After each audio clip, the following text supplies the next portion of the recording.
Hello all, calcium ఇంకా iron deficiency ఉన్న వాళ్ళకి సూపర్ డూపర్గా హెల్ప్ అయ్యే ఒక మంచి లడ్డూ రెసిపీ. చాలా తక్కువ ఇంగ్రీడియంట్స్తోని చాలా క్విక్గా చేసేసుకోవచ్చు.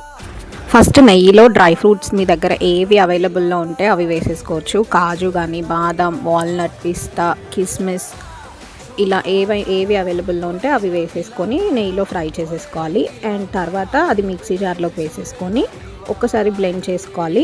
తర్వాత 1 కప్పు రాగి పిండిని కూడా నెయ్యిలో మంచిగా అది ఫ్రై అయిన తర్వాత ఒక మంచి స్మెల్ వస్తుంది, అంతవరకు ఫ్రై చేసేసుకొని పక్కన పెట్టేసుకోవాలి. తర్వాత మిక్సీ జార్లో మనకి స్వీట్నెస్కి సరిపడా బెల్లం యాడ్ చేసేసి మిక్సీ పట్టుకొని తర్వాత మనం ఆల్రెడీ ఫ్రై చేసుకున్న రాగి పౌడర్ ఉంటుంది కదా, అది కూడా మిక్సీ జార్లో వేసుకొని జస్ట్ ఒక్కసారి బ్లెండ్ చేసుకుంటే అది మొత్తం ముద్దగా మన చేతికి ముద్ద చుట్టుకునేలాగా వస్తుంది.